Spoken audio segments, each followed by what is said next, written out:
Kalau pertanyaan yang terjawab, maka dari itu hari ini temanya tentang serenity kembali dengan bahagia. Masya Allah. Oke deh, apa kabar Teteh? Alhamdulillah baik. Teteh Ensa bagaimana? Alhamdulillah luar biasa. Allahu Akbar. Kayak santri. Mereka kayak santri. Ini Mita apa kabar? Alhamdulillah. Alhamdulillah. Kakak Elsa? Alhamdulillah. Luar biasa. Luar biasa Kak, ya. Masya Allah luar biasa. Oke deh, sebelum kita ke pembahasan ya, kita akan nge-spill dulu beberapa pertanyaan nih Teh ya. Aku coba cek lagi. Aku akan coba bacakan nanti. Karena kan banyak banget nih ya sebelumnya Teh, kasus-kasus apalagi yang kemarin yang baru-baru ini nih yang kita ketahui yang satu keluarga bunuh diri gitu kan. Iya. Itu tuh Kayaknya benar-benar banyak banget ya banyak saya. banget, benar banyak banget. Padahal kan kelihatannya kayak ya udah keluarga normal aja, bahkan sebelum Bahagia gitu saya ya, keluarga kayak bahagia bahagia. gitu kan. Bahkan sebelum loncat tuh kan sempat kayak nyiumin satu persatu seolah-olah kan kayak gak ada apa-apa, tapi ternyata wah ngeri banget. Ini yang baru-baru kemarin ya. Iya, baru-baru kemarin nih, baru-baru kemarin. Oke, aku akan Seperti keluar cemara. Aku bilang cenda, canda cemara. gak jadi. Gak jadi. Aduh, Oke. serem deh. Aduh, jangan jadi sensor lah. Oke, katanya di izin bertanya karena ada jadwal kuliah. Bagaimana kita bisa menghilangkan rasa dari ketidakpastian itu? Apa gitu cara yang terbaik sesuai agar kita bisa tenang dan tidak mengambang-ambang di ketidakpastian? Misalnya dalam hal jodoh. Masya Allah.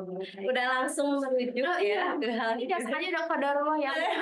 Udah langsung ke situ aja. tiba-tiba dipilih gitu ya. Masya Allah ya, luar biasa. Bismillahirrahmanirrahim. Teteh apa kabarnya? Aduh, ini jujur ya, lebih deg-degan dibanding kali ketemu offline. Kayaknya udah ketemu offline aja ya. Ya walaupun apa ya, kita bertemu di jalur udara gitu ya, lewat jalur udara. Mudah-mudahan tidak mengurangi hikmatnya kita dalam bermajelis ilmu. Sekali lagi jangan lupa untuk senantiasa terus apa ya, niatkan gitu ya, luruskan niat kita. Hari ini kita hadir gitu ya di ruang kelas ini, tentu untuk cuman satu tujuannya ya, hanya untuk mendapatkan keridhoannya Allah, terutama tadi ya karena ridho Allah itu menjadi satu-satunya tujuan kita hidup, termasuk dalam semua aspek yang kita jalani juga harus tujuannya satu, hanya untuk mendapatkan keridhoan Allah. Karena kalau tujuannya bukan untuk mencapai keridhaan Allah, niatnya bukan karena Allah, semuanya kita lakukan ya sia-sia gitu ya. Jadi luruskan niat, karena memang syaitan itu akan senantiasa apa ya, menggoda kita gitu, nggak akan membiarkan kita berada dalam keimanan kepada Allah gitu ya, teteh-teteh, ibu-ibu gitu. Termasuk nanti mungkin ketika mendapatkan quotes-quotes menarik, info-info menarik, ilmu-ilmu baru gitu ya. Kan gini ya, kalau setan itu udah biasa bikin orang ya apa ya, tersesat, itu udah biasa gitu. Ada satu hal yang kadang itu nggak terasa bagi kita, yaitu adalah ketika setan berhasil membuat kita merasa lebih baik dibandingkan dengan orang lain. Itu yang halus banget. Biasanya kayak, waduh, apa ya, posting ikut kajian segala macem gitu. Itu tuh benar-benar harus dijaga, karena tipis banget antara kita pengen sharing kebaikan gitu ya, dengan merasa bahwa kita lebih baik dibandingkan dengan orang lain. Ana khairum minkum gitu ya. Kalau itu udah ada di diri kita gitu ya, itu harus segera istighfar lagi, waspada lagi. Apa ciri-cirinya orang-orang yang ana khairum minkum itu? Yang pertama, kalau diberi nasihat dia nggak bisa gitu ya, atau mental block ya kalau bahasa kekinian gitu. Jadi kalau dinasihati, diberi masukan itu dia ngerasa nggak perlu, atau bahkan ya tadi jadi menghindar atau malah justru menjauhi dengan dalih saya sudah lebih baik gitu. Itu salah satu contohnya gitu ya. Atau tadi ketika misalkan ada ilmu baru gitu yang dia dapatkan, misalkan hari ini ikut kajian, terus ternyata bahasannya tuh udah pernah nih didapetin di kajian sebelum-sebelumnya, sih kayak apa sih gitu, jadi bosan, jadi kayak ngerasa ini lagi bahasannya, padahal suatu ilmu itu terus sampai kepada kita mungkin karena Allah tahu kita belum mengaplikasikannya secara maksimal gitu. Jadi sama Allah dikasih lagi ilmunya, sama Allah dikasih lagi ilmunya, atau tadi belum teruji sama Allah, ketika diuji misalkan dengan ilmu tersebut kita masih gagal, Allah kasih lagi ilmu itu melalui perantara orang lain. Nah itu yang kadang kita nggak sadari gitu ya. Jadi terus luruskan niat, dan semoga pertemuan baik offline ataupun online tetap menjadikan giroh kita dalam menuntut ilmu itu semangat gitu ya, tidak terbatas ada ini mah online udah matiin aja kameranya, nggak peduli siapa yang ngomong gitu ya, kecuali ada uzur tadi misalkan sambil nyiapin untuk berbuka ya nggak apa-apa gitu ya. Mudah-mudahan insya Allah di sisi Allah akan ternilai juga gitu ya, tercatat juga pahala dalam menuntut ilmunya. Kembali lagi tadi ke pertanyaan Teh Elsa gitu, bagaimana bukan pertanyaan Teh Elsa ya, pertanyaan oleh TNSA ya. yang dibacakan oleh Teh Elsa gitu ya. Pertanyaan dari teteh dan ibu-ibu semua gitu, bagaimana cara menghadapi ketidakpastian? Kalau saya balik bertanya, apa sih sebenarnya yang pasti di dunia ini?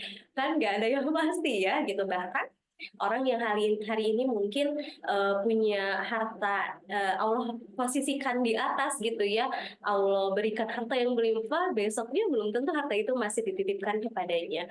Atau bahkan hari ini dia masih sehat-sehat aja, ternyata besoknya atau malamnya dia udah nggak ada gitu. Nggak ada yang pasti kecuali satu, kematian.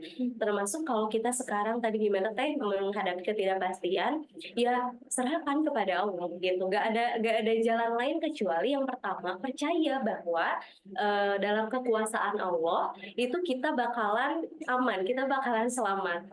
Kita ada dalam kekuasaannya Allah, karena apa? Karena kita ini hambanya Allah gitu ya. Yang kedua adalah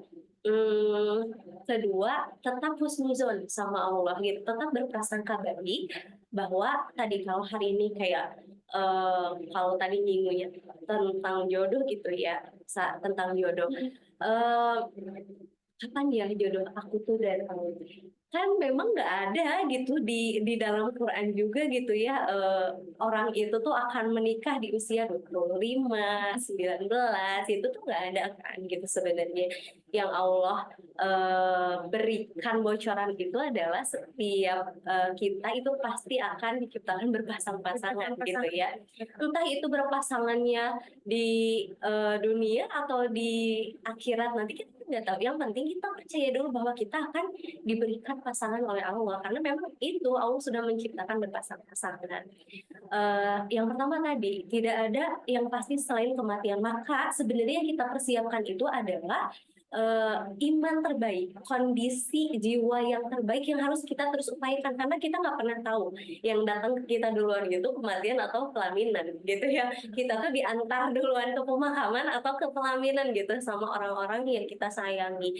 Jadi yang bisa kita lakukan dalam menghadapi ketidakpastian adalah terus mempersiapkan keimanan kita dan memelihara keimanan kita sebaik-baiknya, agar takdir manapun yang datang duluan kita tuh udah bisa menyebutnya dengan keimanan yang terbaik di sisi Allah gitu kan. Nanti Allah nggak akan nanya kenapa kamu belum menikah, kan Allah gitu yang memang mentakdirkan. Terpenting yang pertama kita percaya bahwa kita diciptakan berpasang-pasangan, dan itu serahkan ke Allah mau dipasangkan di dunia atau di akhirat gitu ya. Yang kedua adalah tadi mempersiapkan persiapan terbaik.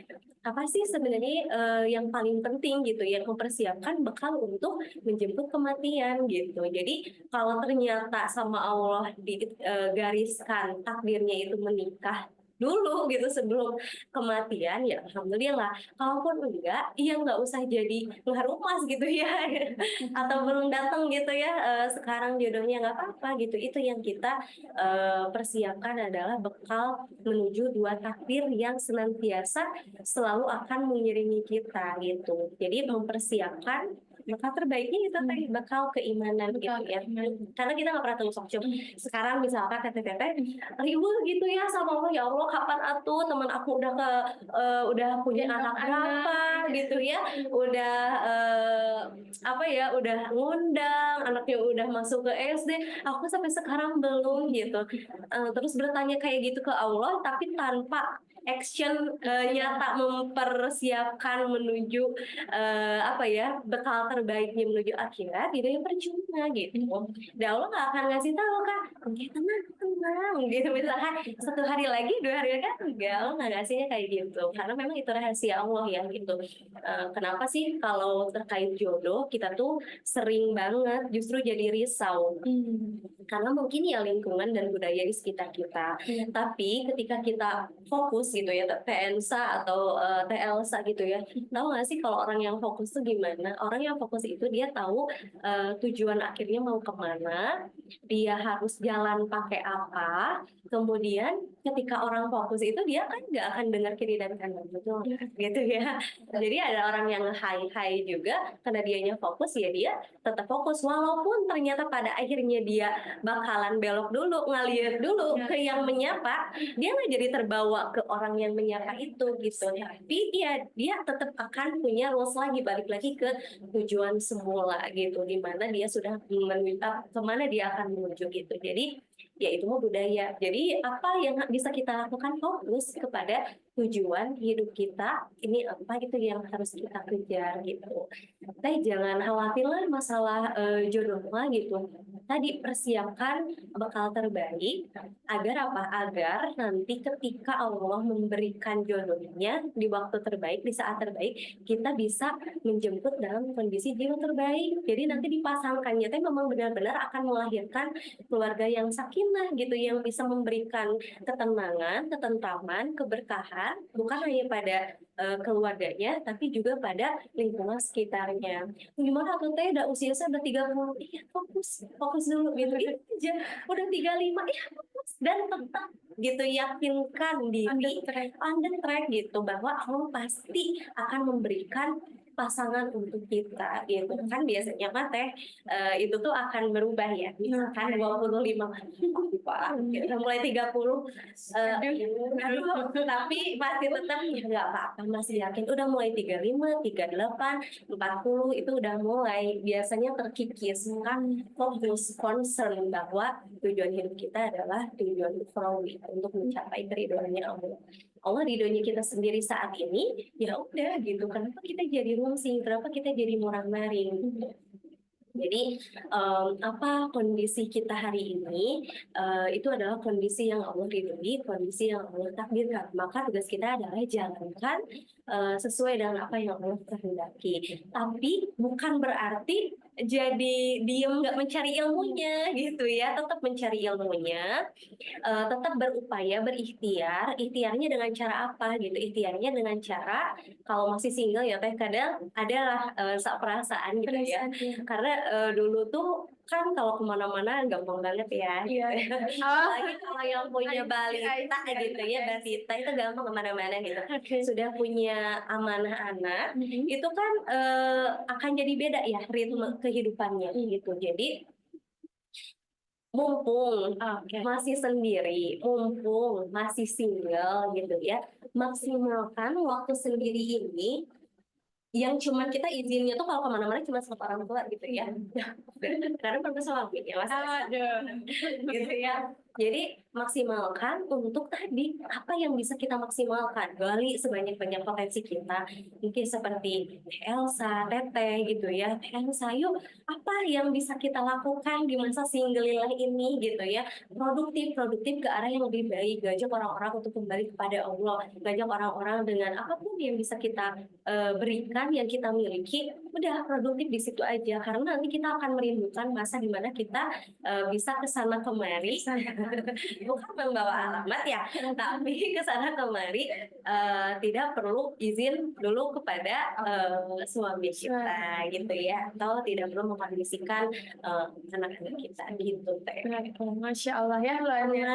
Kalem, sabar, dan tetap ikhtiar. Oke, Masya Allah.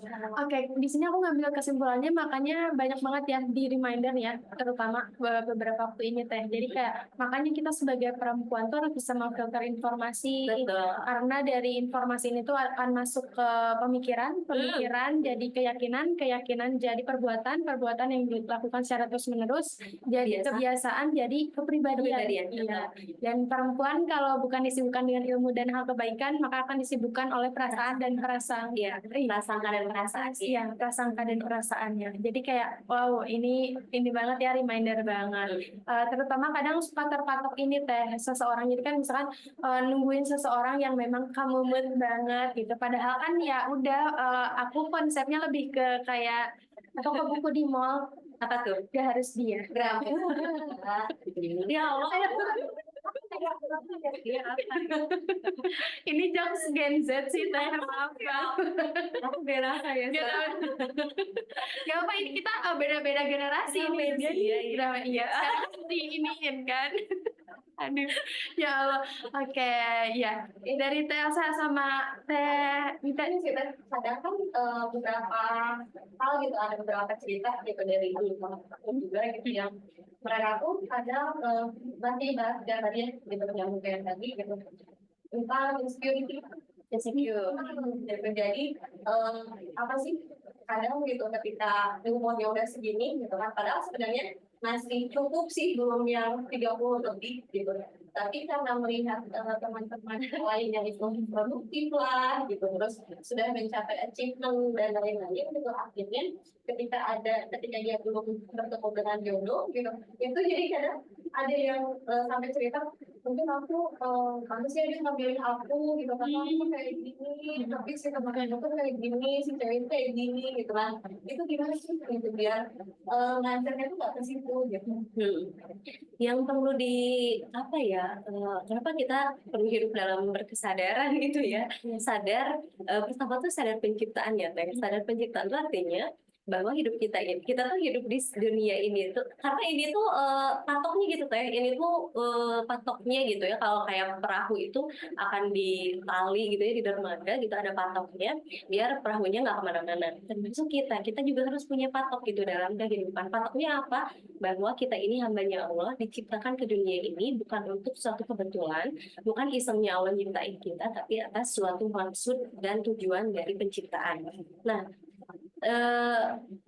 kalau kita sadar bahwa kita ini penciptaan Allah, berarti kita ini ada dalam genggaman kekuasaan Allah. Artinya kita hidup juga dalam menjalani rules dan takdirnya Allah gitu. Dan takdir Allah bagi setiap orang itu berbeda-beda.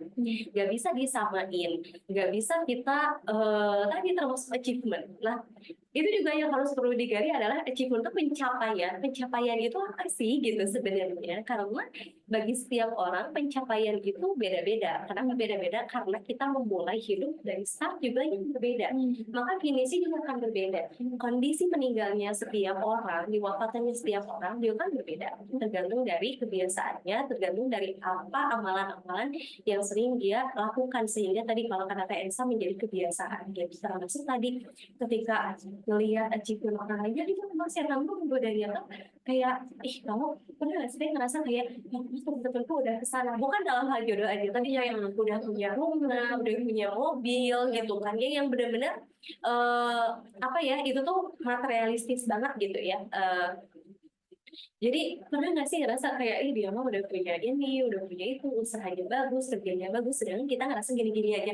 Padahal kalau kondisi kita yang gini-gini aja menurut kita itu kondisi terbaik, kenapa kita harus jadi ngarumas gitu kayak kalau bahasa Sundanya? Kenapa kita jadi rungsing sendiri? Kenapa kita jadi justru nggak bersyukur gitu? Karena itu potensi kufur nikmat gitu yang disasar sama setan agar hati kita tadi berbelok dari keimanan kepada Allah gitu. Jadi tadi banyaklah hal-hal yang bikin pada akhirnya kita kufur sama nikmat Allah. Kalau lagi kayak gitu, balik lagi saya bahwa ingat kalau lagi dalam kondisi insecure gitu ya teh, patok yang bisa bikin kita kembali lagi ingat dengan nikmat-nikmat. Nikmat bernafas, nikmat berkedip gitu ya, nikmat bergerak gitu ya. Nah itu tuh kan suatu nikmat yang mungkin tidak semua orang bisa dapat gitu. Kita hanya bisa melihat orang lain kan kita hidup lebih banyak mungkin di zaman ini di media sosial, Iya. gitu ya, di media sosial. Orang menunjukin di media sosial tuh apa sih? Yang bagus-bagusnya aja kan, pencapaian-pencapaian, namanya juga sosial media gitu ya, untuk menunjukkan eksistensi dirinya. Bahkan ada orang-orang yang menggunakan sosial media untuk memenuhi tangki cintanya gitu, dengan love yang banyak, dengan share yang banyak, Kak Kade. Dengan share yang banyak gitu kan, memenuhi tangki cintanya itu lewat sosial media gitu. Nah, jadi jangan tadi kita nggak bisa melihat orang lain hanya dari sosial medianya, tapi tidak aku kenal banget ya sama dia gitu ya di dunia nyata memang dia kayak gitu. So what? Bukan kita harusnya lebih senang gitu ya, bersyukur lah. Kan kadang bagi kita itu, apalagi masih seumuran atau di bawah kita umurnya gitu ya, ketika ngelihat orang lain senang, kita senang gitu ya, karena ya Allah kamu atur rezeki saya seperti itu gitu.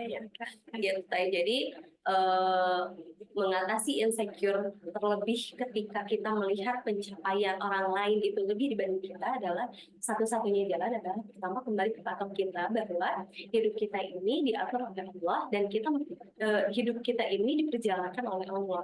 Yang kedua, kita nggak bisa protes ke Allah gitu, untuk kita bisa nyamain kehidupan kita dengan kehidupan orang lain. Toh kita juga nggak tahu ujian apa yang Allah berikan untuk orang tersebut yang kita anggap sudah sukses dengan achievement yang luar biasa, atau kita juga tidak pernah tahu apa yang Allah ambil dari orang tersebut sehingga Allah mengganti dengan yang kita anggap itu wow dan luar biasa.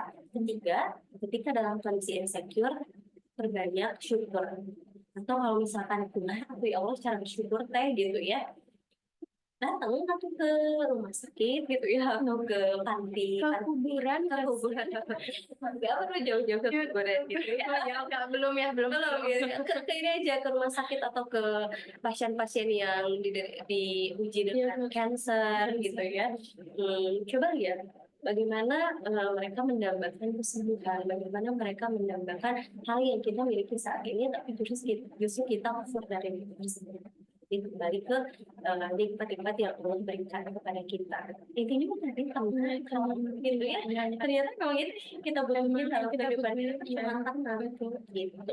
Kan seiring bertambahnya usia yang kita butuh bukan hanya senang tapi tenang ya. Tapi senang, bukan hanya bahagia gitu. Iya, Tapi ketenangan. ketenangan gitu. Karena kan kalau misalkan patokannya bahagia ini tuh apa pasangan atau harta, tapi kita juga tenang berarti nggak jadi Ya.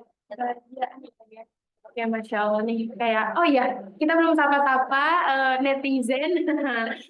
Teman surga boleh dong sapa-sapa, kenalan dulu nama dan juga domisili ya, langsung anteng aja ya, pasti kalian langsung nyimak materinya ya, Masya Allah. Kalau beri pertanyaan ya. Pertanyaan ya, iya, berat ya.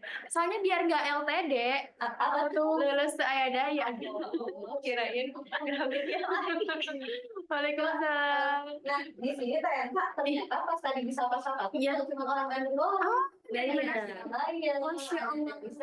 Masya Allah. Makanya boleh nih kenalan ya nama dan juga domisili. Siapa tahu ada yang sedaerah gitu, nanti bisa ketemu offline bareng gitu kan. Siapa tahu bisa ikut kamus bareng ya, nanti kamus offline insya Allah tentunya. Ini kita rutinkan terus pasti kamus dengan Teh Desi ya, ini saksinya di kantor. Iya, Masya Allah.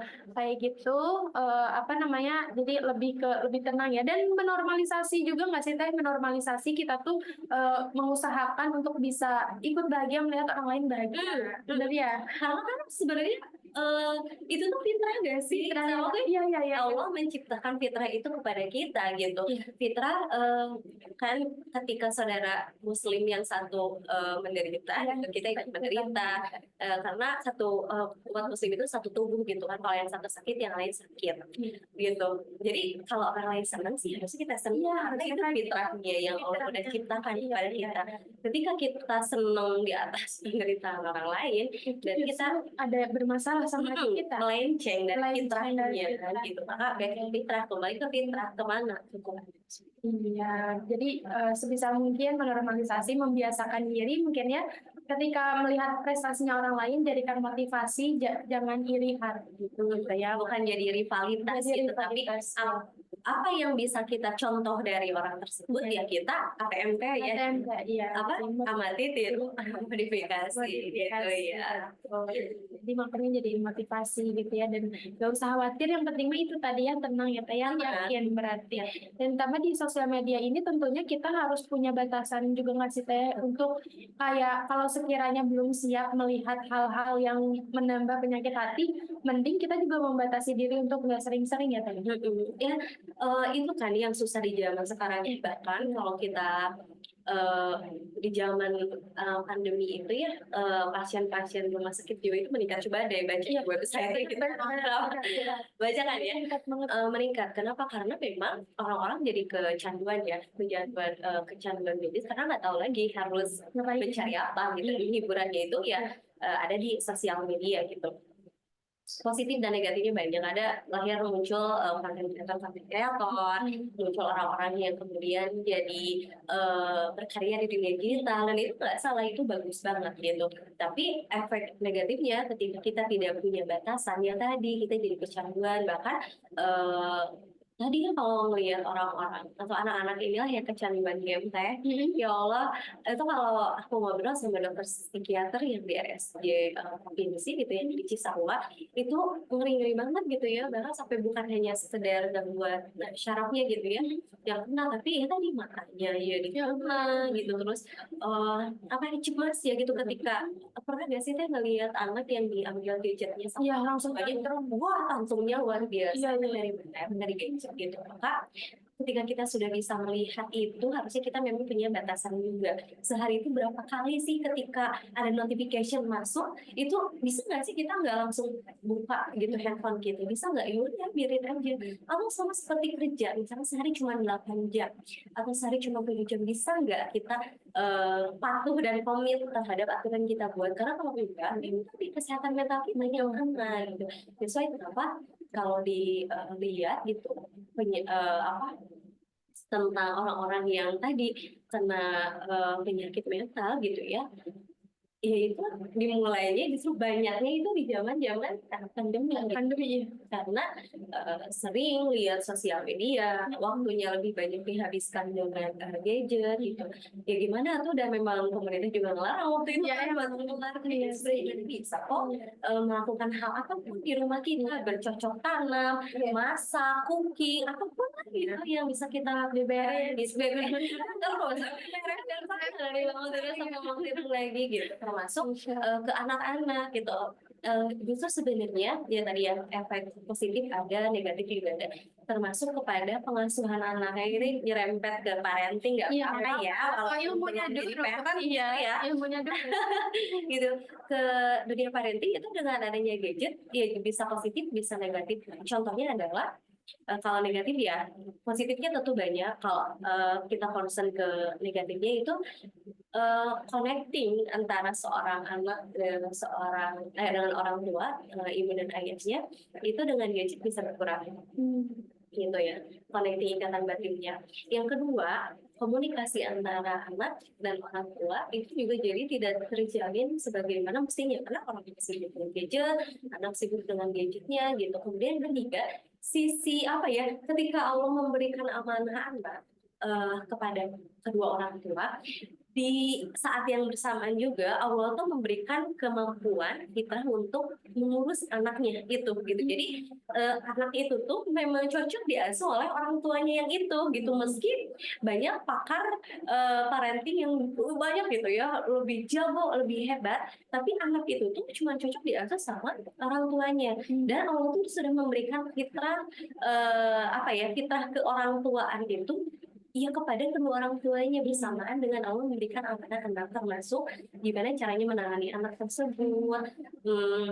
Kayak apa ya, kayak bikin misalkan mainan atau ngasuh anak tuh kayak gimana, itu hanya cocok oleh orang tuanya gitu. gitu Teh. Jadi mulai batasi diri, dan itu emang sulit ketika sudah jadi kebiasaan saat ini ya. Baru trying dikit aja kita rasanya pengen ini ya, pengen FOMO ya. buka gitu ya, apa gitu ya, kita pengen buka gitu. Jadi beri batasan, mulai misalkan sehari itu kita biasanya 20 jam gitu, atau misalkan 15 jam di layar handphone, coba batasi jadi 14, nggak usah langsung jadi 2 jam gitu. Itu karena itu akan sangat menyiksa dan akan stres, terus nggak akan istiqomah, bisa aja ya. Sama sehari nggak ada yang bisa, ya Allah. Nggak bisa. Jadi mulai untuk pelan-pelan. Kalau ada buku Atomic Habit gitu ya, kebiasaan yang kecil itu bisa merubah seseorang. Termasuk ketika kita mau kembali lagi ke rules hidup kita, ya kurangi kebiasaan yang jelek itu perlahan demi perlahan. Yang penting progres gitu. Kayak luar biasa. Jadi obrolan kali ini online kali itu benar-benar lebih beda dari sebelumnya. Oke, siap. Oke, selanjutnya kita akan open mic. Bagi yang mau sharing, boleh nanti open mic dulu.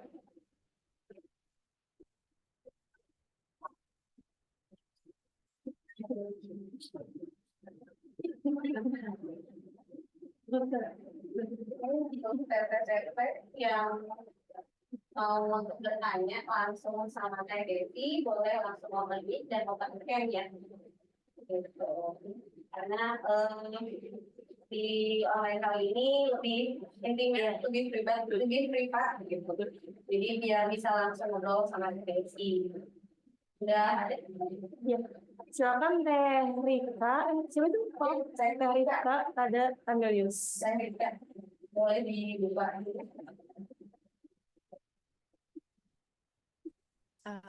Baik, apakah suaranya sudah masuk ya Kak? Sudah clear? Halo?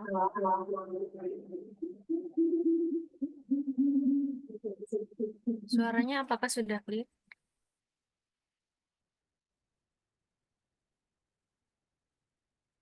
Baik. Terima kasih atas waktu yang telah diberikan. Izin bertanya untuk Teteh.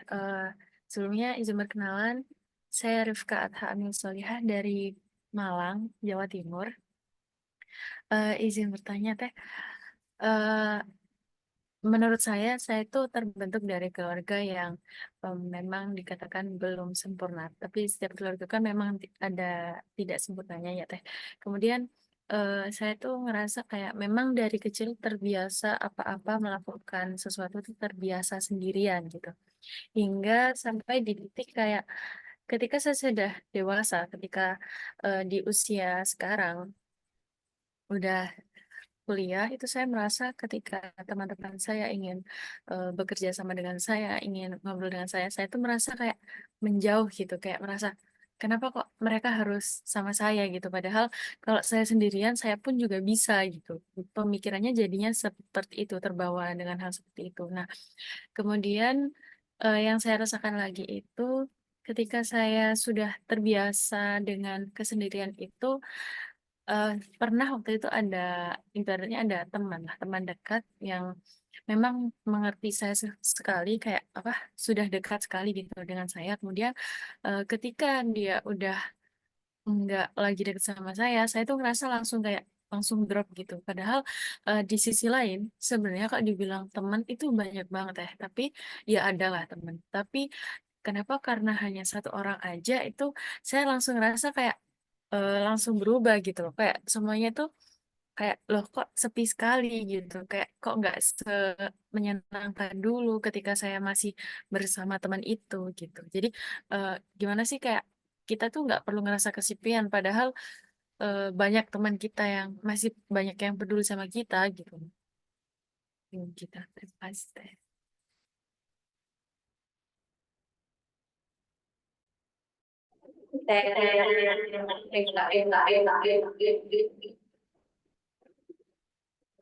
Suaranya menggema ya.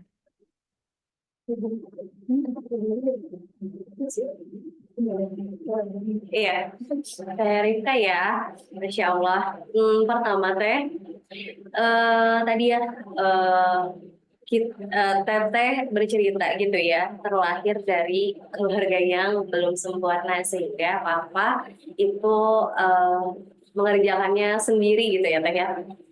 Pertama Teh syukuri bahwa Teteh terlahir dari keluarga yang menurut Teteh tidak sempurna.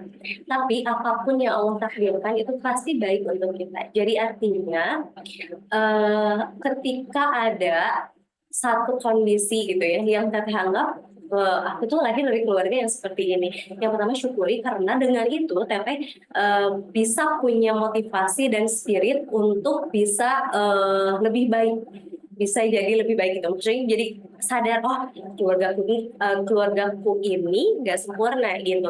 Maka ketika nanti aku berumah tangga, aku tahu celahnya seperti apa sehingga aku ingin membentuk generasi yang lebih baik dibandingkan dengan diriku. Yang pertama itu karena banyak juga Teh yang orang tuanya di pandangan orang mungkin sempurna gitu ya. Tapi makin ke sini, makin ke generasi selanjutnya itu makin downgrade gitu ya. Jadi pertama syukuri Allah masih memberikan kehidupan yang layak untuk Teteh saat ini. Kehidupan yang layak itu apa? Teteh masih bisa hidup sampai hari ini, Teteh masih bisa mengenyam pendidikan sampai hari ini. Itu salah satu jasa dari orang tua gitu, salah satu kasih sayang dari orang tua, dari Allah yang Allah titipkan lewat orang tua. Kemudian yang kedua, dengan segala pengalaman hidup yang Teteh jalani, sehingga Teteh ngerasanya aku tuh apa-apa sendiri. Suatu hari Teteh akan apa ya, entah mungkin hari ini, entah mungkin besok, Teteh pasti akan mensyukuri, ada di kondisi di mana Teteh bersyukur bahwa Teteh menjadi pribadi yang mandiri gitu, karena ternyata tidak semua orang bisa struggling dengan kemandirian itu, tidak semua orang bisa kuat dengan kemandirian itu, dengan kesendirian itu.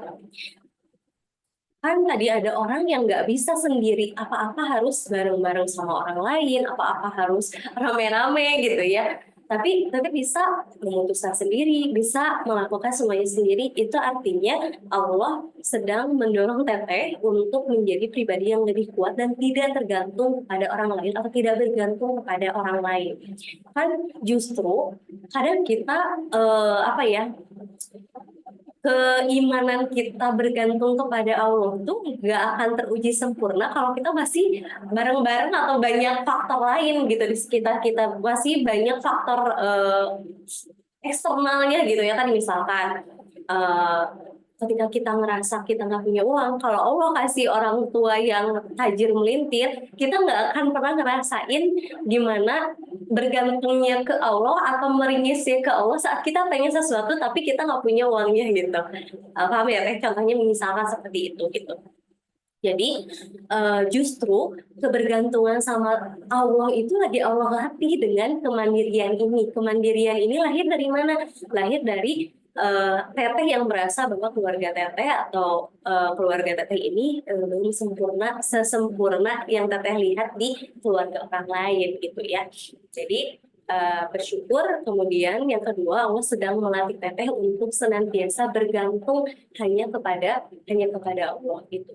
Udah kalau ngejalanin semua sendiri mate, kayaknya kita akan lebih terlatih untuk bergantung kepada Allah gitu ya. Mau minta tolong ke si A, tapi kita ya Allah tolong dulu lah aku semaksimal mungkin gitu. Jadi ada kondisi maksimal di mana kita bergantung ke Allah. Nanti Allah kasih petunjuk untuk kepada siapa kita harus meminta tolong. Dan itu feel-nya beda ketika kita apa-apa langsung minta tolong ke orang lain tanpa menggantungkan dulu jiwa kita atau perasaan kita kepada Allah gitu ya. Kemudian yang kedua tadi ada kondisi di mana seseorang tuh bisa cemburu ketika temennya punya temen lain gitu ya Teh ya. Itu pernah kan ngalamin kayak gitu ya, kayak lebih sakit kayak diselingkuhin. nggak pernah sih saya kayak gitu. Jadi kayak ada ya, Iya ada. mungkin Pernah kita juga aku punya pernah temen ya. yang pernah. Atau kita juga mungkin pernah ngalamin kondisi di mana kita cemburu teman kita punya teman baru gitu kan. Kenapa gitu? Mungkin karena connecting kita pertama bisa jadi kuat kepada sahabat kita tersebut, atau yang kedua mungkin secara nggak sengaja kita sudah menggantungkan ekspektasi kita kepada beliau, sahabat kita gitu, sehingga kita nggak rela kalau dia punya orang lain selain kita. Nah, ini yang perlu diwaspadain teh gitu, karena kenapa bisa jadi protektif gitu ya, ke posesif gitu ke sahabat kita sendiri, padahal dia juga individu yang butuh bersosialisasi bukan hanya dengan kita tapi juga dengan orang lain, karena tadi Allah karena hablum minallah hablum minannas gitu ya. Kenapa kita harus baik juga gitu, bukan hanya hablum minallahnya tapi hablum minannas juga kita harus baik, karena memang kenapa Allah nyemplungin gitu kita bersosialisasi, karena memang dari sana kita bisa dapat sudut pandang yang baru, kita bisa belajar ilmu yang baru gitu. Nah, kalau misalkan sekarang kita cemburu gitu ya, berarti jangan-jangan ada ekspektasi kita yang sudah kita gantungkan kepada sahabat kita itu, tapi kita nggak sadar gitu. Entah itu dengan orang tersebut memberikan perhatian lebih kepada kita, walaupun sesama gender gitu ya. Entah itu tadi ya, kita punya bejana jiwa yang belum terisi sepenuhnya mungkin ya dari keluarga, kemudian diisi oleh orang tersebut. Sebenarnya wajar ketika kita jadi pengen berterima kasih atau pengen selalu bersama. Yang jadi nggak wajar adalah ketika kita jadi membatasi pergaulan orang tersebut dengan orang lain, atau tadi ada rasa cemburu gitu. Jadi warning aja teh, kalau udah kayak gitu itu kalau teteh bisa komunikasiin ke sahabatnya, komunikasiin. Kemudian yang kedua adalah tadi balik lagi gitu, bahwa nanti juga kita meninggal akan sendiri gitu. Ada atau tanpa adanya sahabat kita tersebut, kita akan mempertanggungjawabkan kehidupan kita sendiri. Jadi orang yang datang ke dalam kehidupan kita ataupun orang yang pergi dari kehidupan kita itu sejatinya sudah ditakdirkan sama Allah. Yang datang diizinkan sama Allah datang, yang pergi memang sudah waktunya takdir bersama kita udah selesai gitu. Masanya udah habis gitu. Masanya udah habis, orang lama. Ada. Jadi masanya udah habis sama kita, karena tiap kita kan diperjalankan dengan takdir yang berbeda-beda gitu. Jadi jangan sedih ketika ada yang dipergilirkan sama Allah untuk pergi. Ya udah, terima dengan pelajarannya. Dan kenapa itu ya, tinggalkan kesan terbaik dimanapun kita ditempatkan, itu untuk itu gitu. Dimanapun kita udah nggak bersama dengan seseorang itu, kita masih bisa dapat doa dari mereka. Gitu. Mudah-mudahan lah ya teh, setiap kan kalau perempuan mah kalau bersahabat katanya tuh nggak bisa wet lama-lama ya, katanya nggak selama laki-laki. Nah, kalau laki-laki mah kalau marah-marahan tonjok-tonjokan selesai, bisa biasa lagi. Dan itu juga yang terjadi pada anak laki-laki gitu.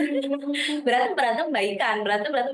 Tapi kalau perempuan katanya gitu kan, sampai blokiran gitu ya, sampai nggak mau ketemu lagi, bahkan sampai nanti kalau misalkan punya anak nggak mau anaknya berteman dengan anaknya dia gitu. Sampai ada yang kayak gitu, perempuan mah gitu ya. Jadi apa ya, mau kemana tadi ya? Kurangi ekspektasi, terus jangan menaruh harapan berlebih kepada orang lain untuk orang tersebut bisa stay selamanya sama kita gitu. karena taruhannya cuman kecewa. Iya betul, karena ujungnya kan kalau menaruh harapan atau ekspektasi kepada manusia pasti ya kecil-kecil begitu. Ya mudah-mudahan bisa muhasabahi diri, reason atau penyebabnya gitu ketika teteh cemburu gitu atau ngerasa kesepian ketika temennya punya teman lain, itu coba mungkin dirunut ada hal-hal lain yang masih kosong di bejana jiwa kita, entah itu pengalaman di masa lalu, entah yang sumbernya dari orang tua atau kekecewaan dari mungkin pernah punya pasangan dulu gitu ya. Itu coba dirunut lagi, dan hal terapinya gitu ya, itu tuh kayak dibacain. Kita misalnya punya kecewa terhadap siapa, coba tulis, journaling gitu, coba tulis. Kemudian apa sih yang teteh harapkan dari rasa kecewa ini atau rasa yang nggak enak ini, coba tulis dan bacain di depan cermin sambil lihat diri teteh. Itu biasanya berefek. Salah satu terapi dalam bentuk journaling gitu. Oke, Masya Allah ya. Semoga terjawab ya Teteh ya. Semangat ya Teteh ya. Yuk makanya ikutan kamus offline kalau misalkan Teteh di Bandung biar lebih nambah teman lagi. Mungkin kita akan ke Malang. Kita kan ke Malang.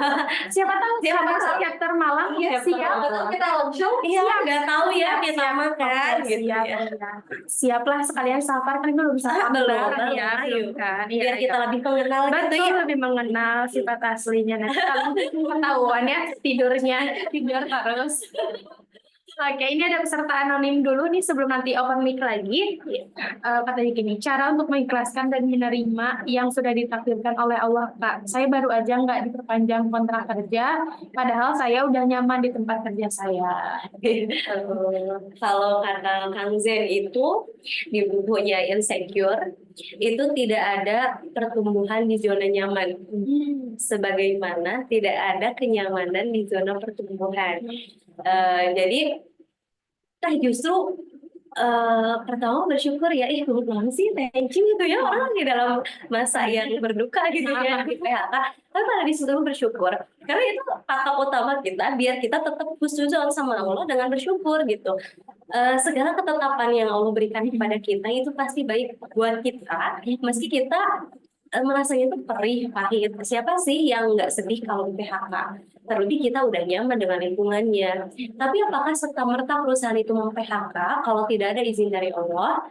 Pasti ada izin dari Allah.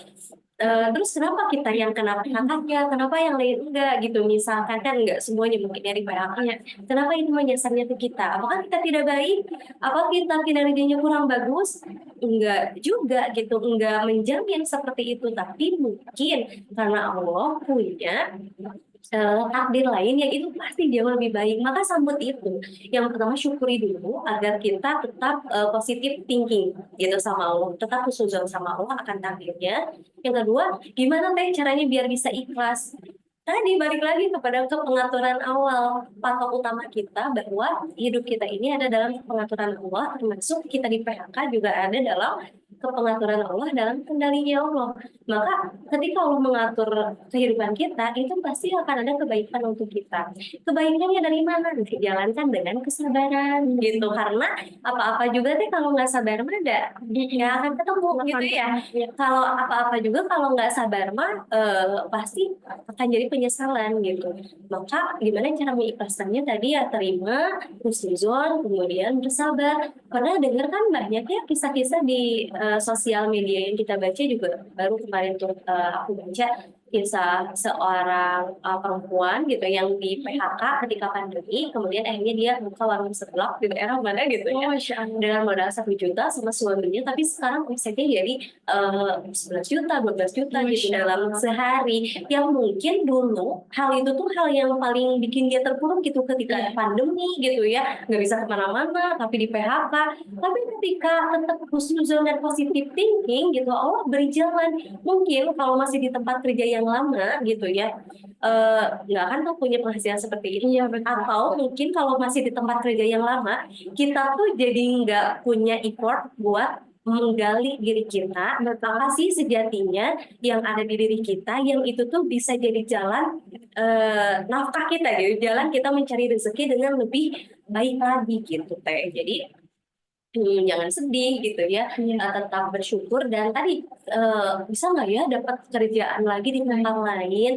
Fokusnya nggak ke pekerjaan, fokusnya pertama Allah pasti memberikan rezeki kepada setiap makhluk hidup yang diciptakannya. Jadi jangan takut nggak makan, jangan takut jangan takut nggak hidup gitu istilahnya. Selama kita masih hidup, Allah pasti akan memberikan rezeki dari arah manapun.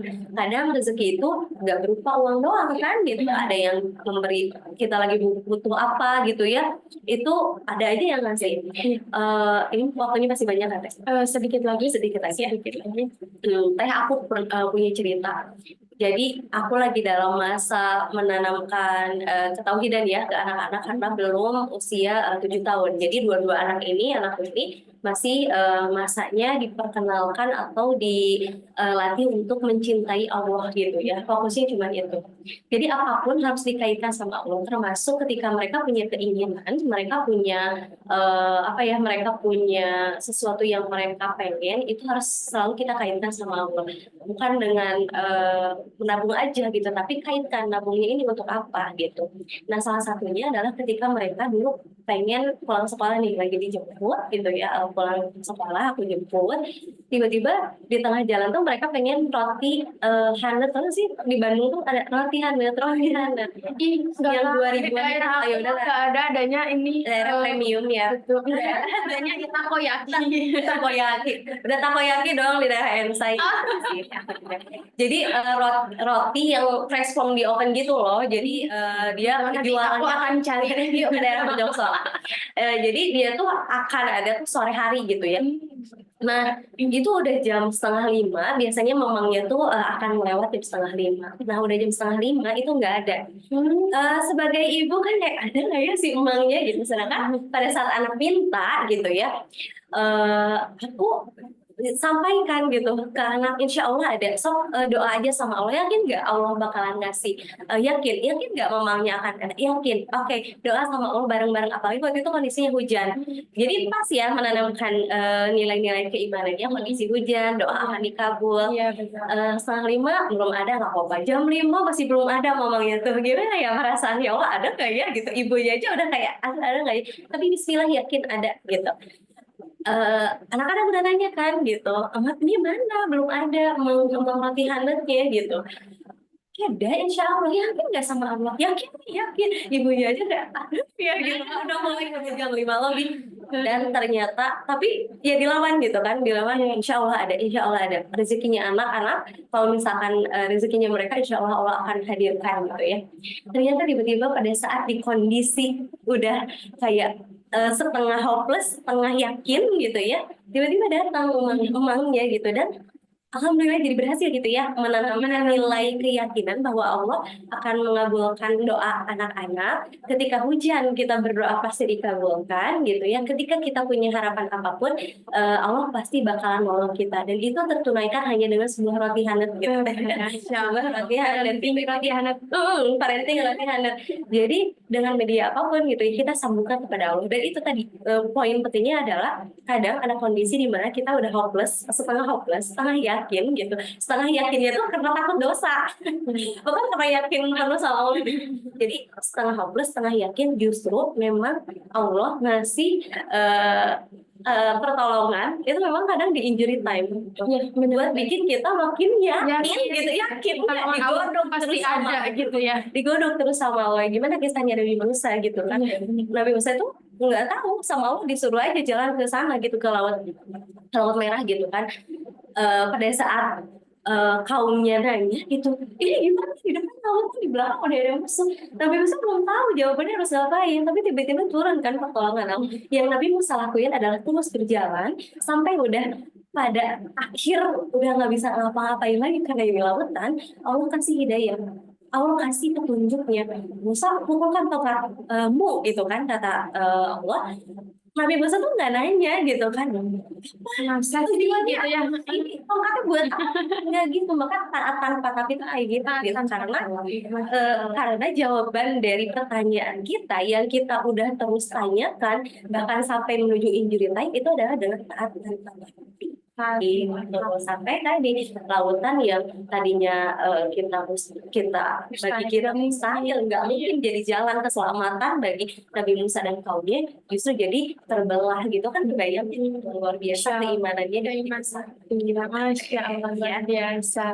Ya, semoga terjawab ya Teteh ya. Bisa jadi mungkin salah satu rezekinya juga kita bisa ketemu di sini. Kita bisa sharing-sharing juga kan ya. Masya Allah, semoga Allah limpahkan kemudahan dan keberkahan untuk Teteh dan keluarga. Oke, selanjutnya mungkin Teteh satu pertanyaan lagi, tapi waktunya 4 menit. Ya, 4 menit, boleh ada yang mau open mic lagi, boleh dinyalakan. Ini sampai jam berapa? Ini tuh sampai jam 5. Singkat banget ya. Ini kayaknya kita harus bikin sesi lagi Ya. intimate session gitu ya. Iya. Boleh ada lagi yang open mic, mau open mic? Ada lagi? Ada lagi kan? Kalau nggak ada, kita mau kembali ke tema yang kita bahas nih ya, gitu ya. Ada nggak? Aduh, Belum ada, oke. Iya, sambil nungguin nih ya, kan ini temanya kan tentang serenity, kembali dengan bahagia. Terus sekaligus ini closing statement kamus online pada hari ini nih, boleh Teh mengatakan. apa judulnya Mbak? Serenity, kembali dengan bahagia. Soalnya kita mau menuju ke lebaran ini. Belum mau lagi, masih 3 menit. Enggak masih sih, baru tinggal baru seminggu aja. Emang baru seminggu aja. Tapi nggak apa, jadi positive thinking gitu ya. Iya, betul. Biar kita tuh setelah Ramadan ini tuh enggak ya udah kita tuh taatnya di Ramadan aja itu gimana biar kita tetap kembali bahagia, tetap merasakan kesenangan beribadah. Itu boleh. Seneng gak Teh kalau misalkan Ramadan berakhir? Enggak, sedih banget. Sebenarnya sedih ya sebenarnya.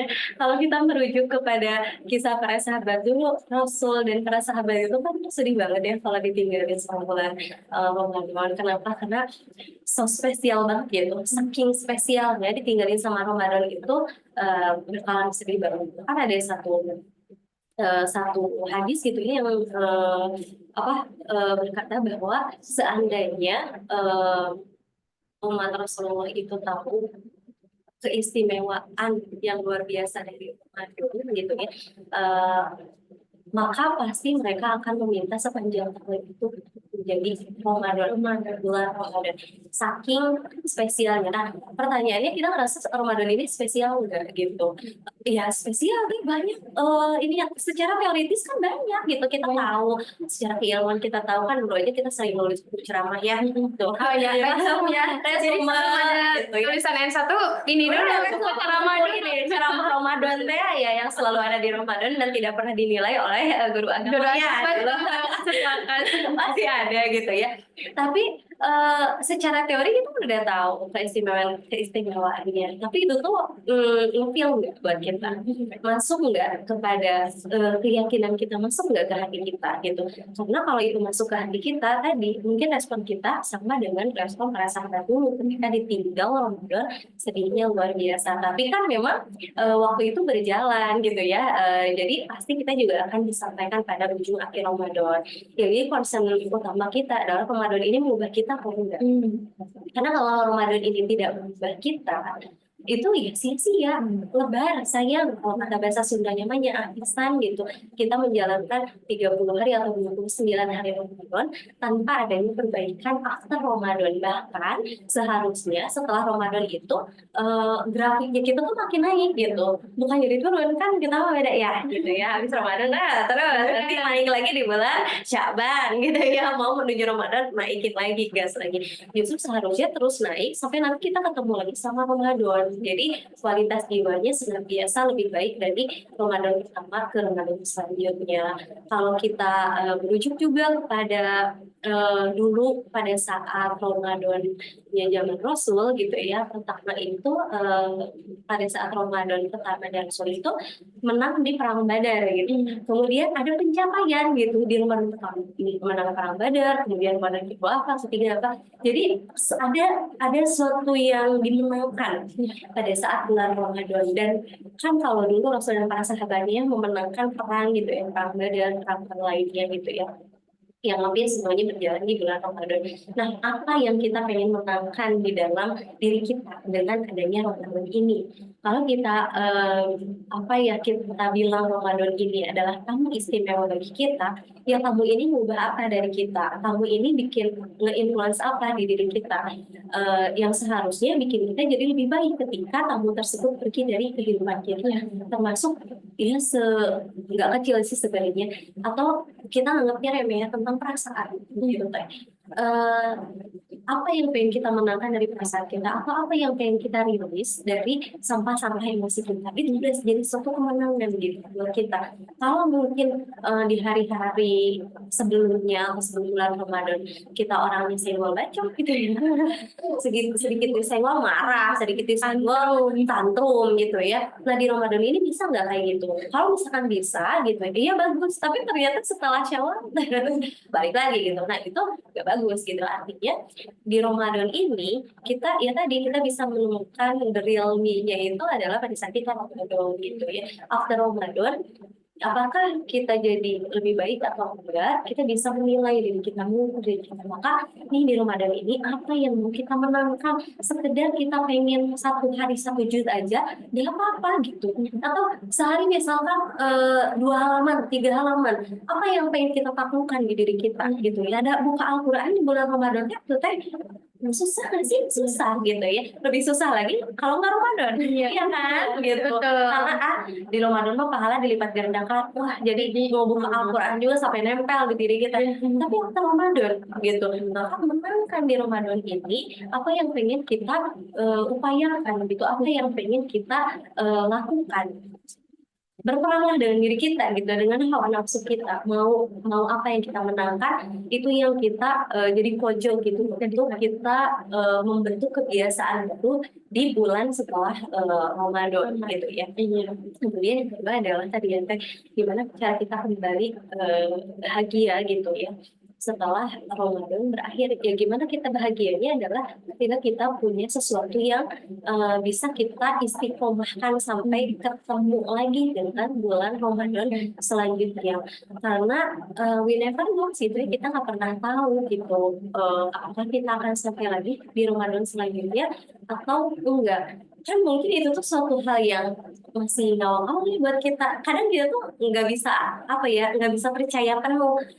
Bentuk dari kita nggak percaya penuh bahwa kita belum tentu akan ketemu Ramadan lagi apa, kita masih levelnya di Ramadan ini gitu. Ini udah Ramadan hari keberapa, udah berapa juz lah berapa juz yang selesai gitu ya, yang kita selesaikan, udah berapa sampai emosi yang berhasil kita lihat, udah mentargetkan mau silaturahim sama siapa yang pernah kita cut off di bulan-bulan sebelumnya, gitu mau silaturahim sama siapa gitu ya. Kalau sama mantan mah nggak usah. Itu ya di notis lagi ya. Notis dulu ya. Nggak usah ya untuk Nggak apa-apa, kata apa aja lah itu. Gitu ya. Jadi apa yang mau kita jagokan dengan amalan kita di bulan ini, yang itu bisa berlanjut sampai bulan-bulan selanjutnya gitu. Dan bagaimana? Dan itu yang bisa bikin kita bahagia adalah saat kita bisa menjadi pribadi yang baru yang sebelumnya kita kayaknya nggak mungkin deh. Kita sebenarnya orangnya pemarah deh gitu. Tapi di Ramadan mengubah kita menjadi orang yang lebih sabar karena kita sering jadi kajian ilmu, karena kita jadi sering tahu bagaimana marah akan menimbulkan penyesalan berikutnya dalam hidup kita dan sebagai macamnya gitu ya. Jadi apa yang mau kita maksimalkan, kebahagiaan sesungguhnya bagi seorang yang berpuasa adalah yang pertama saat kita berbuka gitu ya.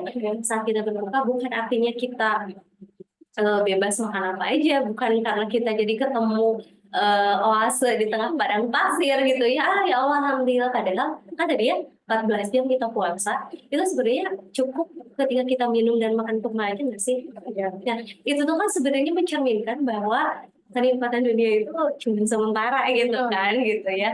Jadi kita bisa kok nahan 14 jam gitu ya. Dan minum cuman makan kurma aja kita ngerasa cukup. Padahal sebelumnya mungkin kita udah beli takjil ini itu sebenarnya macam gitu ya. Meskipun sekarang war dengan dari nggak apa ya, jadi bagus, jadi seru ya. Tapi jadi seru. Jadi seru dan jadi ngelarisin pedagang Masya Allah. Nah itu kalau viralnya bagus itu jadi akan membentuk apa ya, solidaritas gitu ya, akan membentuk tadi kerukunan kita gitu ya. Terlebih tadi ekonominya jadi semakin naik bagi para pedagang. Apa kita buka aja ya, takjil gitu ya. Gitu kayak jadi kebahagiaan sesungguhnya bagi orang yang berpuasa itu yang pertama adalah ketika dia berbuka. Kenapa? Karena bahagia ketika sudah bisa melewati hawa nafsu ya, sudah bisa menaklukkan hawa nafsunya untuk tidak berbuka. Padahal mungkin kan ada nggak sih yang punya mah di situ? Ada. Aku sih. Kalau nggak diniatin puasa mah jam 8 juga mungkin udah perih yang memang nggak bisa, enggak harus makan. Kalau hari biasa. Tapi kalau sahur buat aja ya. Bukan karena pengen tamat sehari, bukan. Karena Allah yang menguatkan untuk kita bisa menjalankan syariat sahur itu. Gitu sehingga lemas juga kita jadi masih bisa beraktivitas gitu. Itu semua itu tentang mindset juga ya. Mindset, betul, tentang mindset. dan mindset tentang syariat Allah, bahwa syariat Allah itu pasti menguntungkan bagi hambanya gitu. Jadi kita kayak gitu, kita menjalankan syariat itu bukan untuk Allah, tapi untuk diri kita sendiri keuntungannya gitu. Efek lain dari puasa mah kan bisa jadi diet, bisa jadi menyehatkan, bisa jadi detox, itu kan efek buat kita. Tapi yang terpenting adalah bagaimana kita bisa mempunyai mindset bahwa syariat Allah itu memang adalah untuk kita dan baik untuk kita gitu.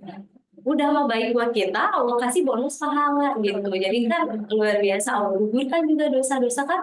Aduh, karunia dan kasih sayang Allah kan luar biasa gitu. Kalau kita hitung-hitung lagi maka kalau hari ini kita masih insecure gitu dalam kehidupan kita, perdalam lagi gitu nikmat-nikmat Allah yang sampai hari ini ada ke diri kita tuh luar biasa banyak gitu. Tadi ketika kita menjalankan syariat puasa aja efeknya luar biasa banyak buat kita gitu. Selain diugurkannya pahala, diugurkannya dosa, ditambahnya pahala, kitanya jadi lebih sehat, lebih teratur gitu, hidupnya lebih teratur gitu.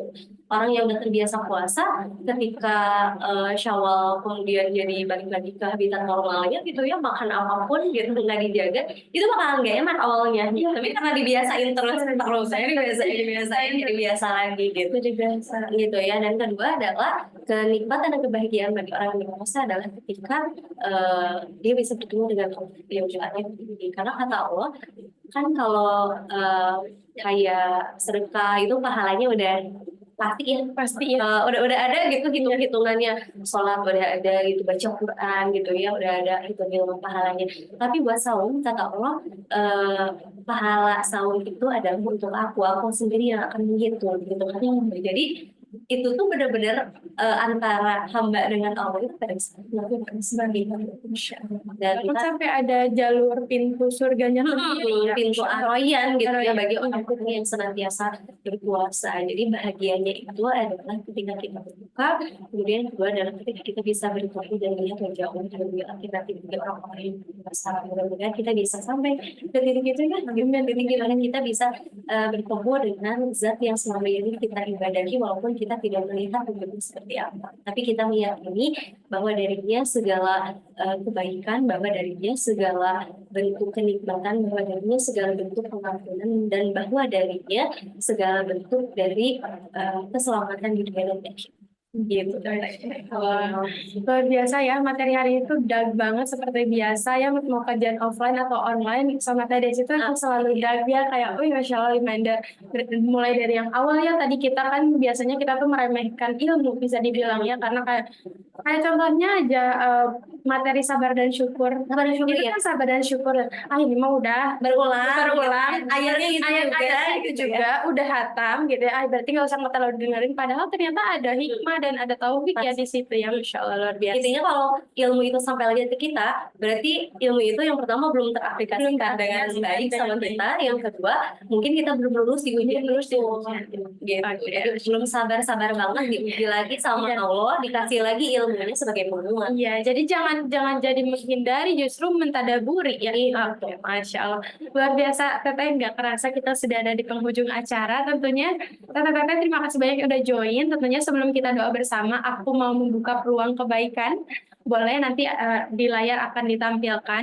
Untuk kegiatan Rabani, lagi-lagi aku akan mengingatkan, insya Allah tanggal 3 April kita akan memuliakan para sahabat istimewa yang meliputi supir ambulans, penggali kubur, penjual nafkah, marbot masjid, guru ngaji, adik santri penghafal Quran, sahabat dan sahabat disabilitas, juga ada sahabat yatim ya tentunya yang akan kita bahagiakan bersama-sama. Mumpung ini sebentar lagi waktu yang mustajab untuk berdoa, insya Allah kita membuka peluang kesempatan karena kita nggak pernah tahu kebaikan mana yang kemudian menghantarkan kita kepada wasilah dikabulkannya hajat-hajat kita. Maka dari itu boleh langsung aja donasi ada di kolom chat. Ya, boleh langsung aja isi betul. Oke deh, Masya Allah ya. Semoga Allah mudahkan, semoga Allah limpahkan keberkahan dan juga kebahagiaan untuk siapapun yang hari ini ikut berdonasi atau infak dalam kegiatan kami, yaitu Rabani, Ramadan bahagia bareng sahabat istimewa. Masya Allah. Oke deh Teteh, kita terima kasih banyak untuk Teteh yang sudah mau meluangkan waktu nih mentransfer ilmu. Terakhirnya mungkin kita akan doa bersama. Bismillah. Teteh sebelum itu untuk dengan doa sama ya mau mengucapkan terima kasih karena dengan media ini dari Login Taklim ya Teh ya kita jadi baik media offline yang disediakan maupun media online kita jadi nggak dikasih kendor untuk berilmu gitu ya untuk senantiasa berilmu karena memang yang membuat kita pada akhirnya bisa tenang itu salah satunya adalah ketika kita memiliki ilmu dan mudah-mudahan kamus ini nggak cuma ada sekali, dua kali, tapi terus menjadi media untuk kita bisa senantiasa berilmu. Tadi kalau seperti TM katakan bahwa kalau perempuan tidak disibukkan dengan ilmu, maka dia akan disibukkan dengan prasangka dan perasaannya gitu. Maka membentenginya adalah dengan ilmu. Mudah-mudahan dimanapun TPP apabila berada, senantiasa semangat ya dalam menuntut ilmu, entah itu siapapun media yang mengadakannya, semoga tidak menjadikan kita merasa puas dengan ilmu yang sudah kita miliki karena ilmu Allah itu luas enggak apa ya ilmu Allah itu luas gitu kita selalu punya kesempatan dan cara untuk berilmu ilmunya Allah gitu jangan merasa puas jangan merasa cukup karena kiamat bagi kita adalah ketika kita kiamat kecil bagi kita ya adalah ketika kita senantiasa merasa cukup dengan ilmu yang sudah kita miliki berbanding terbalik dengan harta ya untuk bab harta kita harus senantiasa merasa cukup itu dengan apa yang Allah berikan tapi kalau untuk ilmu kita harus senantiasa haus gitu karena itu yang akan mendorong kita untuk bisa kan al-ilmu nurun ilmu itu cahaya gitu. Jadi dengan ilmu itu yang akan bisa mendorong kita menapaki jalan yang ada di depan kita yang kita belum tahu gitu jalan itu akan mendaki atau menurun ada lubang atau enggak gitu itu dengan ilmu siapa ilmunya itu mudah-mudahan Allah senantiasa berikan keistiqomahan dalam berilmu keistiqomahan dalam bersedekah gitu ya ada program-program yang baik ini salah satunya programnya ini memuliakan orang-orang yang tadi salah satunya mandor masjid gitu ya kemudian para pencari nafkah anak yatim gitu apa gitu mungkin banyak peluang-peluang lainnya di luar sana juga gitu ya atau kita bisa langsung gitu tapi mudah-mudahan ini rezekinya bagi orang-orang yang ada di bawah naungannya tabung surga ya gitu ya yang sampai surga mudah-mudahan rezekinya bagi mereka yang ada dari hasil dari penyisihan dari rezeki yang Allah titipkan melalui TPP 9 dan insya Allah setiap kebaikan setiap rupiah sekecil apapun yang Allah nilai itu bukan nominalnya tapi keikhlasan dalam memberinya gitu ya nggak apa-apa banyak tapi ikhlas gitu ya kita sama-sama berdoa Bismillahirrahmanirrahim ya ya qayyum birahmatika astaghi asir lisyani kullu walakin wa nafsi kata ini ya Allah berikanlah kepada kami kebaikan ya Allah berikan kepada kami bimbingan Engkau yang maha hidup Engkau yang maha menguasai Engkau yang maha membimbing Engkau yang maha mengatur ya Allah jadikanlah kami ridho dan ikhlas atas segala ketetapan dan takdir yang Engkau berikan kepada kami. Jadi kalau hati kami ikhlas dalam menghadapi setiap takdir yang Engkau berikan kepada kami. Ya Allah, jadikanlah hati kami senantiasa husnuzon atas setiap apapun yang Engkau berikan kepada kami.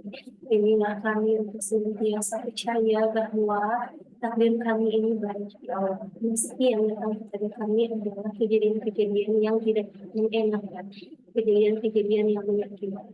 Ya Allah, alhamdulillah, Engkau telah sampaikan kami kepada bulan Ramadan, bulan yang Engkau limpahkan di dalamnya keberkahan. Jadikanlah kami orang-orang yang mampu untuk meraih keberkahan itu. Jadikanlah kami orang-orang yang mampu menjadikan Ramadan ini Ramadan terbaik kami ya Allah. Ya Allah, di bulan ini pintu-pintu surga dibuka, pintu-pintu neraka tutup, dan syaitan-syaitan menunggu ya Allah. Jadikanlah kami mampu mengenali diri kami sendiri. Mengenali diri kami yang sejatinya seperti apa ya Allah dan jadikanlah kami orang-orang hamba-Mu ya Allah yang senantiasa berbuat kebaikan berbuat sebagaimana yang Engkau kehendaki atas diri kami ya Allah Ya Allah, jadikanlah kami pribadi yang mudah untuk bersedekah di hadapan Engkau kepada orang-orang yang membutuhkan di sekitar kami. Jadikan rezeki kami ini rezeki yang halal, yang thayyib, yang berkah, yang mampu menolong orang-orang di sekitar kami. Ya Allah, ya Allah, kami tahu bukan besarnya nominal yang akan Engkau nilai, ya Allah, tapi sebagaimana keikhlasan yang kami berikan dalam setiap pemberian itu, ya Allah. Maka jadikan ya Allah, apa yang kami berikan kepada orang-orang di sekitar kami dalam bentuk sedekah, dalam bentuk zakat, dalam bentuk infak, itu kami nilai sebagai sebagai apa dari sebagai pemberat Allah kebaikan kami di sisi kami. Ya Allah, saksikanlah bahwa kami orang-orang yang senantiasa memuji Engkau. Saksikanlah bahwa kami seorang yang senantiasa ingin menjadi yang baik dari hari ke hari ini, ya Allah. Maka ridhoilah setiap rencana kami, ridhoilah setiap yang kami lakukan, ya Allah, dan ridhoilah kami dalam setiap evaluasi diri yang kami lakukan. Ya Allah, bagi orang tua kami, kepada mereka bahagia, berikan kepada mereka kebaikan, memberi wali-wali dan Tuhan maupun kepada sendiri. Ya Allah, ampuni dosa-dosa mereka, ampuni dosa-dosa mereka yang dulu, yang hari ini maupun yang akan datang kembali. Mereka telah memberikan kepada kami kehidupan sampai hari ini. Meski kami merasa ada yang kurang, ya Allah, tapi bagi kami semuanya cukup, ya Allah. Meski mereka tidak sempurna, ya Allah, tapi kasih sayang kami menjadikan kami ada hingga di titik ini, hingga kami memiliki untuk senantiasa berpindah kepada semua pasti saja sampai ke, ya Allah. Maafkanlah segala kekurangan yang ada di diri kami. Maafkanlah segala kekurangan orang tua kami, ya Allah. Dan ampuni segala dosa-dosa kami. Berikan kepada mereka kasih sayang dan karunia yang mulia Allah, sebagaimana mereka memberikan kepada kami kasih sayang yang berimbas, meski dalam bentuk yang berbeda. Ya Allah, berikan rahmat kepada kami, berikan rahmat dan berikan kepada kami, ya Allah, di bulan Ramadan ini. Jadikan kami yang lebih baik di hari kemudian. Ya Allah, ya untuk orang-orang yang sudah kami dikasih ini memberikan kuasa yang kepada Engkau yang kasih untuk miskin kita ini kan keinginan mereka itu diberikan kami. Perhati kami, ya Allah, tidak bisa selain mendoakan, selain kasih. Jadi kalau keinginan mereka, jadi kalau mereka yang bisa disyukur, jadi kalau kami Allah, jadi mereka yang segala yang bebas kami tetap istimewa, ya Allah. Terimalah yang kami di sini, yang siap, yang sibuk menyiapkan untuk puasa, yang sibuk mencari makanan untuk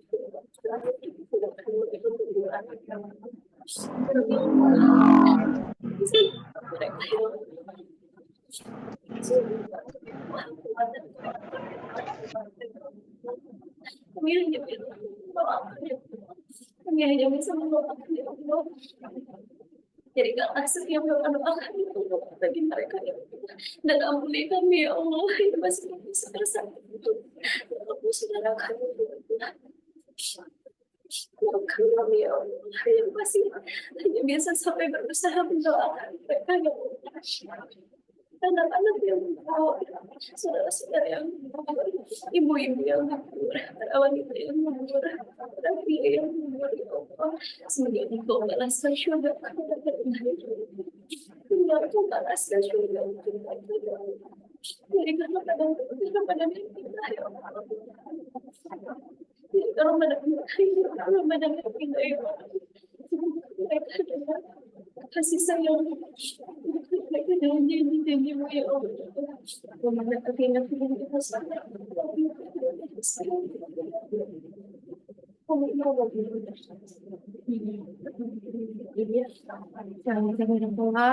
Ini ya mengandung bawang. Insya Allah, Teteh, jazakumullah khairan atas yang telah disampaikan. Izin mengamalkan dan share kembali. Insya Allah nanti akan ada tayangan ini ya, siaran ulangnya ya, yang akan di-share. Oke deh, mungkin itu kita akan tutup ya bersama-sama kita ucapkan hamdalah bersama-sama. Oh iya, Di sini kan kita ada rangkaian jual gitu. oh iya betul iya. Sebelum itu ada informasi dulu, kita ucapkan hamdalah dulu tentunya bersama-sama ucapkan alhamdulillah, istighfar dan doa kifaratul majelis. Oke, Insya Allah, tabarakallah ya. Nah, selain juga kita akan ada seminar juga selain kajian muslimah, ini ada kajian umum. Jadi kalau misalkan ada yang mau ikut kajian bersama suaminya, adanya yang laki-laki atau kakaknya atau teman-temannya, boleh ya. Ini dicatat tanggalnya hari Kamis 21 Maret bersama Ustadz Haris dengan tema Besti with Quran, Ramadan Bulan Kasih Sayang. Yang selanjutnya bersama Kang Ulum dan Teh Pepe atau Teh Febrianti Amira di hari Sabtu 23 Maret 24. Ini temanya tentang pranikah ya. Halal after Syawal. Masya Allah. Karena Syawalnya masih ini Masih lama ya. Pas banget ini. pas banget ini mah. Jadi habis lanjutan dari menyembuhkan luka Langsung halal, dihalalkan. iya, dihalalkan. Halal after Syawal. Jadi itu ya, dicatat tanggalnya 21 Maret dan 23 Maret gitu. Iya. Dan jangan lupa juga ikutin kajian kamus offline insya Allah nanti di bulan depannya berarti iya. Iya, after Syawal juga tentunya kajian muslimah secara offline. Jangan lupa pantengin terus di Instagram Login Taklim dan juga tabungansurga.com_. Masya Allah. Oke deh kalau gitu ya, kami mau pamit undur diri. Saya Ensa, saya Mita, oke. Saya Nota. Dan Saya Desi. oke, jika haus maka minumlah. Jika lapar maka makanlah.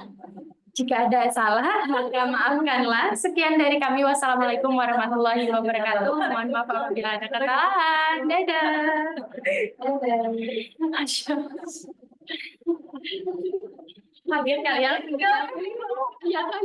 Oh, Nyambung ya. iya.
Duh, gimana ya biar bisa mudik sekaligus ngasih hadiah buat ibu.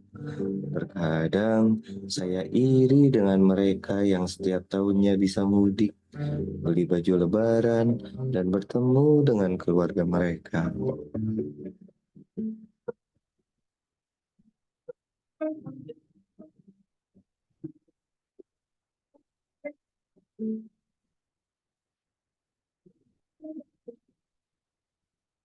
Kenapa, Pak?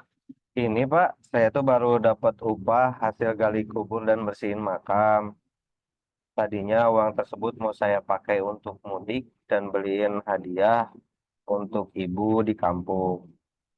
Tapi setelah saya hitung-hitung, uangnya cuma cukup untuk biaya pergi mudik aja sih Pak. Oh gitu. Emangnya Bapak mau beli apa buat ibu di kampung? Tadinya saya mau beli baju untuk hadiah ibu di kampung Pak. Kalau boleh tahu, Bapak mudiknya kemana? Saya mudiknya ke Surabaya Pak. Biasanya mudiknya naik apa, Pak? Biasanya saya kalau mudik pakai bis Pak. Emangnya Bapak mudiknya kapan? Tadinya saya mau mudik tuh hari ini Pak. Kalau begitu, saya mau bantu Bapak. Maksudnya gimana ya Pak? Saya akan pesankan tiket bus untuk Bapak biar bisa mudik. Dan uang yang Bapak miliki disimpan untuk bekal nanti di kampung. Serius Pak? Iya, Pak. Tunggu sebentar ya. Saya pesankan tiketnya.